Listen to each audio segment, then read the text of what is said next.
Falou. Então, gente, primeiro eu queria agradecer a todos que estão aqui, os convidados, os visitantes, aqueles que já costumam frequentar o Cineclube e aqueles que estão vindo pela primeira vez também. Hoje vai ser uma situação um pouco diferente, né? Porque não é uma sessão de filme, é uma sessão de conversa.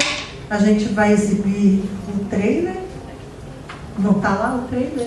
Era para colocar... Não, o trailer vai botar agora? Não, daqui a pouco, mas está aí, né? O trailer, tá. Ok, a gente vai exibir um trailer, a gente tem umas imagens da fala do professor Felipe, eu vou mostrar umas imagens meio inusitadas para vocês. Então, assim, vai ter algum colorido de imagem, mas é basicamente conversa hoje, tá? Então, para começar essa conversa, eu vou me apresentar, coisa que eu não fiz. Meu nome é Renata Casarini, eu sou professora aqui da UF na área de língua latina e literatura latina, literaturas clássicas, né? E eu organizo esse cineclube que leva o nome de uma disciplina que a gente tem aqui, que chama Matrizes Clássicas, que é obrigatória para toda a área de letras, né, na graduação. Onde, né, nessa disciplina, nessas aulas, os nossos alunos estudam as questões mais elementares sobre a literatura da antiguidade, tanto grega quanto romana, né?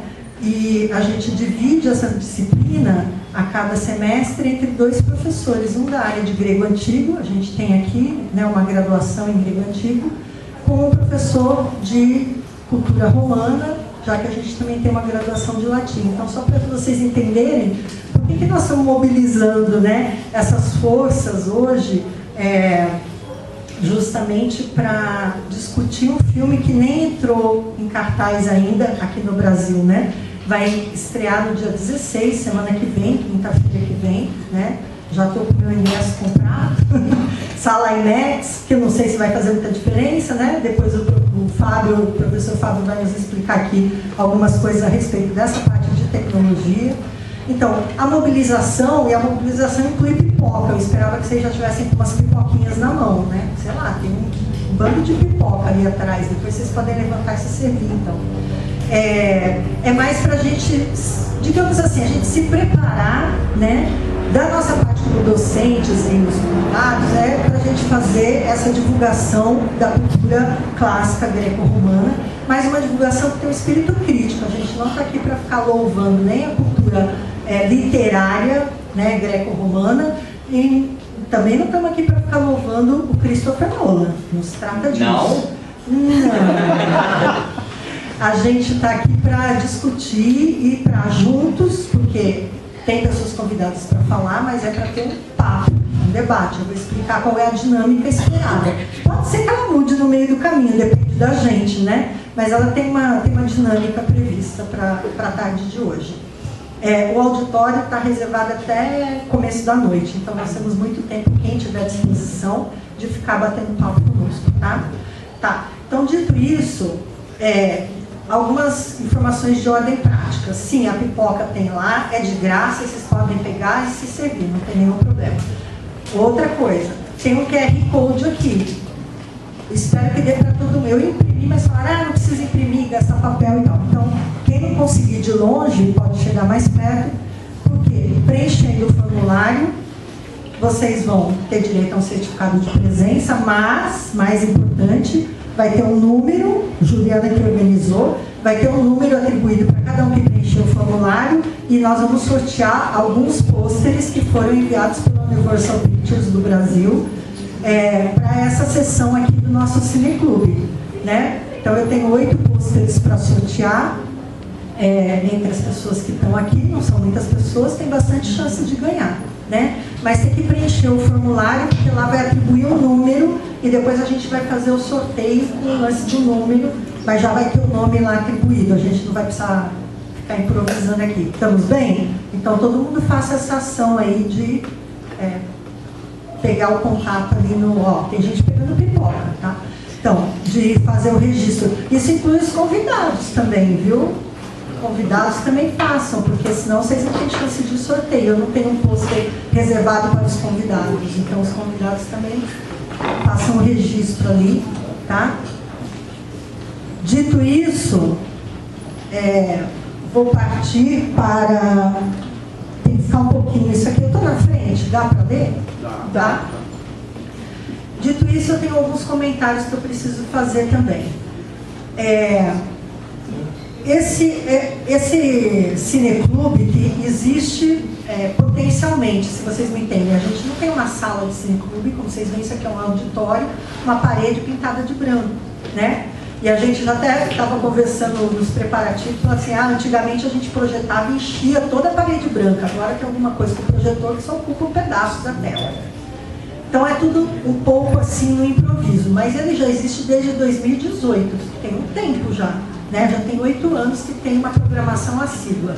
Para falar a verdade, esse ano não ia acontecer nada, mas ocorre que tem essa estreia e ocorre que eu estou dando uma disciplina que se encerra hoje, neste período das 2 às 18 horas, seria a última aula do curso do programa de pós-graduação em literatura, em estudos de literatura que a gente tem aqui na casa. Como o pessoal costuma dizer, é um programa de excelência, porque tem nota 7. E algumas das alunas falaram, não, a gente tem que fazer alguma coisa. Então eu queria deixar registrado que essa iniciativa dessa tarde faz parte desse curso e do encerramento dessa disciplina. A gente está encerrando essa disciplina que tratou de adaptações de variada natureza, de temas clássicos, não só greco-romanos, mas também shakespearianos. A gente tratou de cinema, a gente tratou de quadrinhos, a gente tratou de musicais, a gente tratou de ópera. Então foi uma disciplina bastante abrangente, em que estudamos várias bases teóricas, mas também os alunos se mobilizaram para fazer apresentações que foram muito legais, com vários participantes externos interagindo conosco, diretor de filme, cantora de ópera, foi incrível. E essa aula, então, que seria de encerramento, está sendo essa cena aqui, né?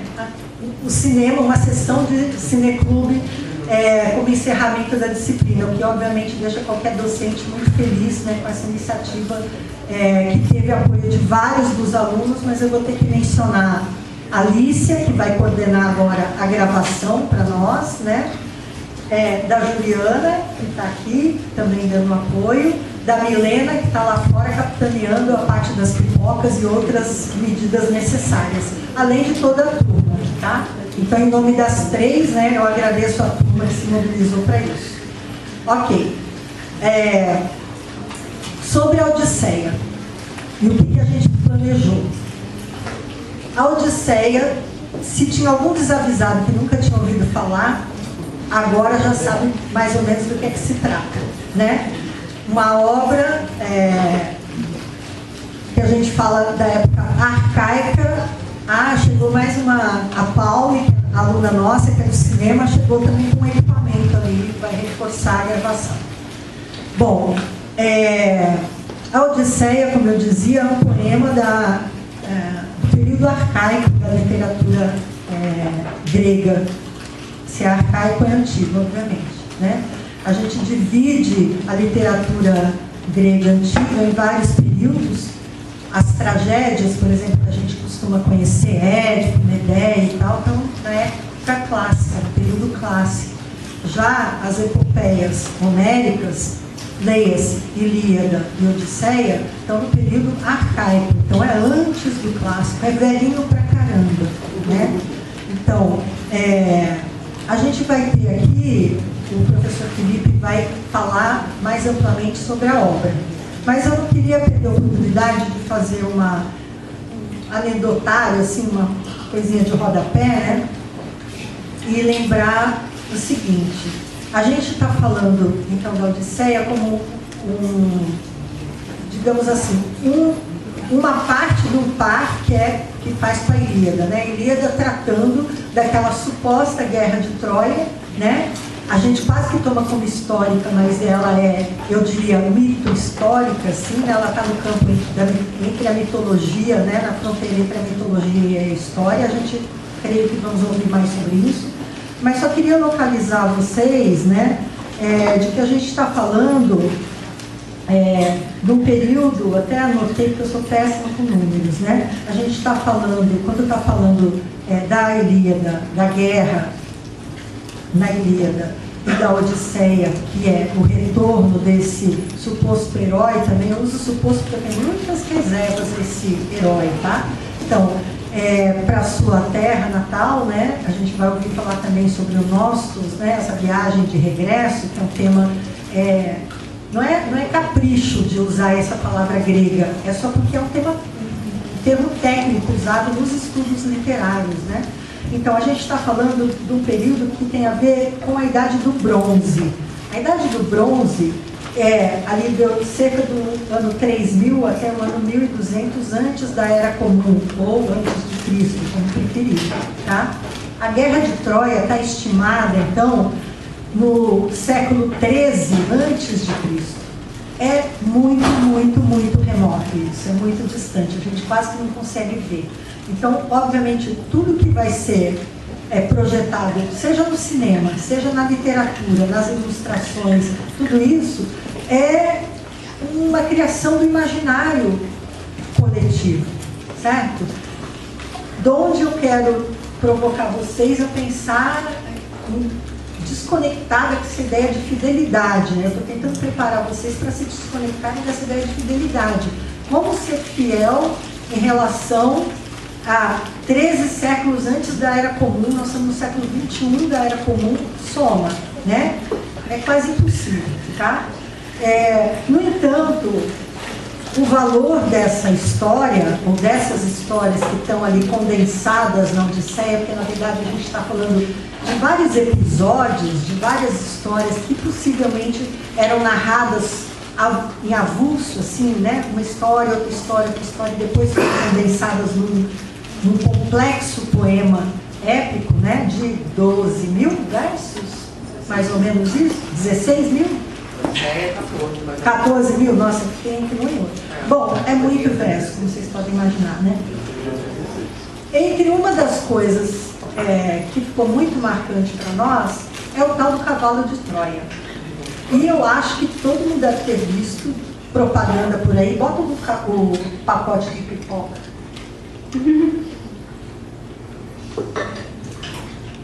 Talvez vocês tenham visto aí pela internet da vida, né?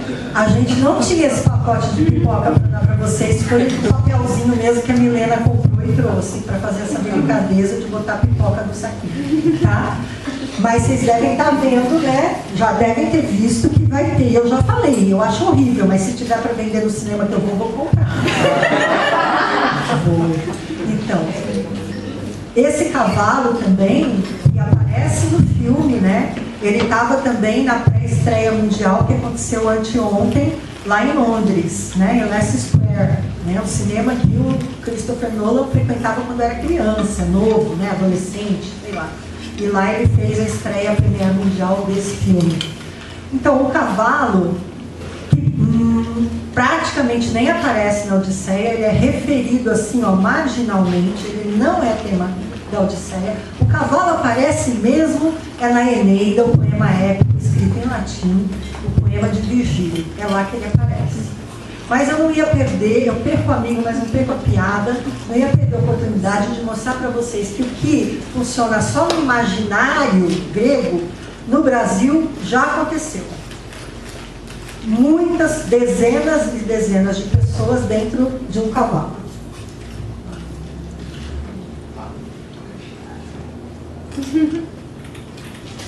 Se der para aumentar. Não sei até que ponto vocês conseguem ver. É o cavalo, é a metade de um cavalo e tem dezenas de pessoas ali dentro. Então, sim, um cavalo gigante comporta dezenas de pessoas. Esse cavalo é parte de uma estátua equestre, né, que se chama, que foi a maior que existia no mundo até 2008, quando os chineses fizeram uma estátua para Gengis Khan, e aí equestre, e aí virou a maior estátua equestre do mundo, essa da China. Mas até 2008 era essa aí. Esses são operários e funcionários administrativos dessa empreitada que foi construir essa estátua em metal que está exposta ainda lá em São Paulo. Talvez você possa mostrar isso. Esse é a estátua. Na altura da estátua, não sei como que eles tiraram essa foto, mas tiraram, porque ela está num pedestal enorme, a gente não vai mostrar, né? Então, se vocês conseguem entender, eles estavam ainda, na confecção da estátua, eles estavam aqui nessa parte, aparece a bota ali. Tem um cara que está dentro da bota. Você consegue voltar? Aqui, ó. Tá vendo? Dá para ver a bota? Agora ficou melhor, não ficou? Vocês estão vendo a bota? Aqui, ó, com a espora e tudo, ó. Tem os caras dentro da bota. Eles enfiaram tantas pessoas quanto eles podiam no cavalo. Isso aqui é foto histórica, não é IA, não é fotomontagem, nada disso. Volta para outra, por favor. Então, eles estavam aqui, né? O cavalo estava pela metade. O cavalo é tudo isso, Duque de Caxias, com a espada levantada. Aonde que está localizado, por favor? Então, essa aqui é a Praça Princesa Isabel em São Paulo, agora chama Parque, tá? Vejam, vê se vocês conseguem ter uma dimensão. Isso aqui é uma pessoa, isso aqui é um poste de luz, certo? Isso aqui é a pilastra, né, onde está colocada essa estátua enorme, gigante, lá em São Paulo. Então, sim, é possível enfiar um bando de homem dentro de uma estátua de um cavalo, né? E no Brasil já aconteceu e está registrado, não é só ficção, tá?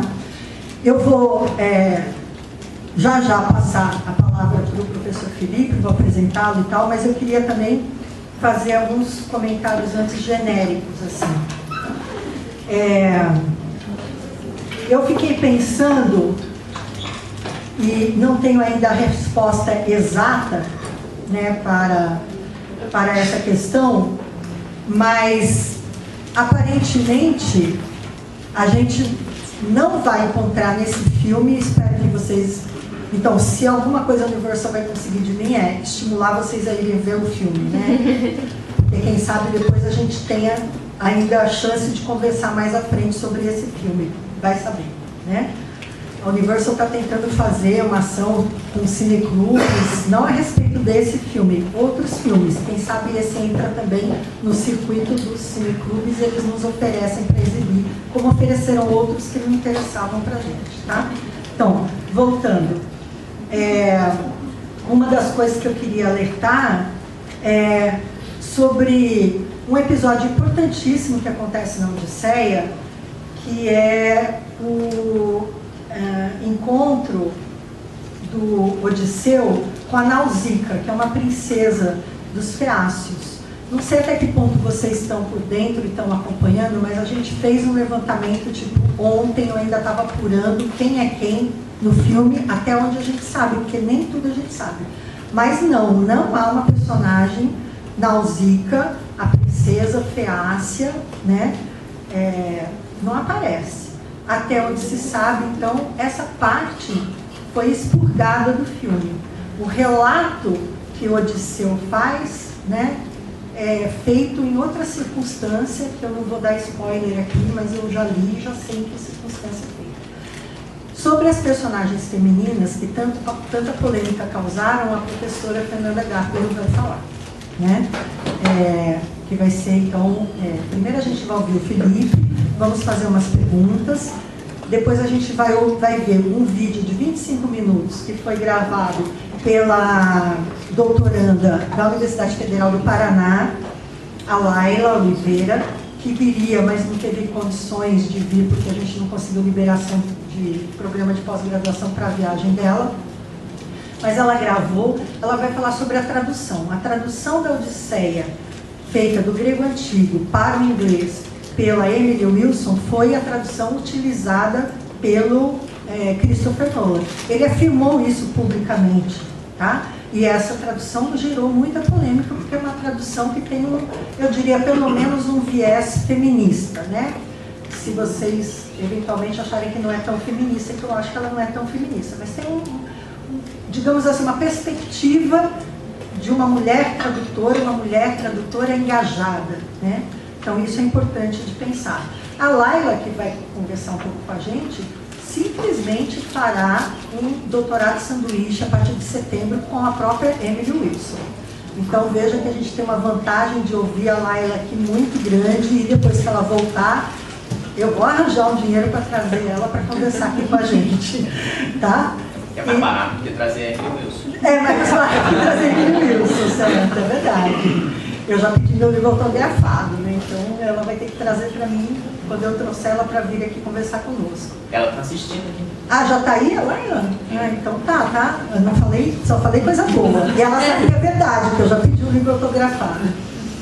Tá, depois a gente vai ouvir a Fernanda Garbero, que vai falar para nós, super Fernanda, máquina, né, de pensamento crítico sobre feminismo e literatura antiga. Ah, é verdade, né, Fê? Todo mundo sabe. Então, ela vai falar sobre essas personagens femininas, sobre a polêmica. E, gente, primeira vezíssima que nós vamos falar hardcore de tecnologia de cinema com o Fábio, nosso convidado que está ali na ponta, ó, só não larga o celular um minuto. Ele vai explicar para a gente o que é IMAX, se faz sentido, vai falar da tecnologia no cinema. E a pegada é como os filmes clássicos, adaptações de clássicos, sempre trazem, ou com frequência trazem, avanços tecnológicos para a indústria cinematográfica. Ontem ele me mandou falar, mas o meu ponto fundamental vai ser esse. Eu falei, é isso que a gente quer ouvir.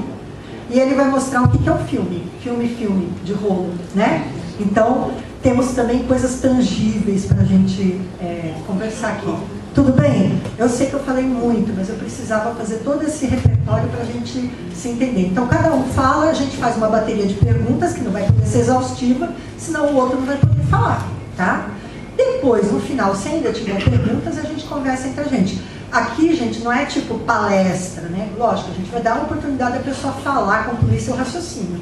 Mas é cineclube, é para conversar, construir ideias juntos, né? Não é, a gente não fica ouvindo, todo mundo concorda e vai embora. Não é isso o cineclube. Cineclube é discussão sobre estética, sobre ideologia, sobre perfil de ator, atriz, sobre figurino, sobre cenário, é tudo, a gente discute tudo. Tecnologia dessa vez vai ser uma pegada forte, importante pra gente. Estamos bem nisso aí? Ok. Então agora eu vou falar um pouquinho do Felipe e ele já pode meio que vir aqui. Ah, o trailer, tinha esquecido. Vamos exibir o trailer, mas já vou apresentar o Felipe, porque a hora que acabar o trailer você já sobe. Pode ser assim? Ok. Então, o Felipe é mestre, doutor em letras clássicas pelo UFRJ. É um parceiro já, né? A gente já fez algumas coisas juntos. É professor dos cursos de extensão em estudos clássicos da PUC-Rio, onde ele vai dar aula mais tarde, né? Por isso que ele vai ter que sair relativamente cedo. E de grego antigo na Areté, Centro de Estudos Helênicos. Tudo isso é importante, mas para mim, o mais importante é que ele organiza o perfil no Instagram Espelunca Clássica. Eu falo do Instagram porque é o que eu tenho, não tenho outras redes, eu só tenho essa. E lá eles fazem coisas maravilhosas, né? Tanto de divulgação dos clássicos, com uma pegada de recepção super contemporânea, como fazem sessões de leitura, clubes de leitura, um monte de coisa legal. E ele foi tão legal que ele trouxe uns botãozinhos desses aqui para sortear. Eu já ganhei o meu, esse não está no sorteio, mas tem alguns aqui para sortear, a gente vai sortear. Então, o Felipe, que está de xadrez, daqui a pouco, bom, o Fábio também tá, eles combinaram. O Felipe, daqui a pouco, a hora que a gente vir, nós... Oi? Festa junina, festa junina. A gente escolheu o seguinte, o último trailer nós vamos exibir, já que não temos o filme, vamos exibir. Não quer dizer que o Felipe vai comentar o trailer, ele vai falar o que ele tem para falar, que tem também umas imagens para projetar. Mas a gente vai ver primeiro, então, o trailer, o último, né? Foi o último que a gente separou, porque saíram vários, né? Tudo bem?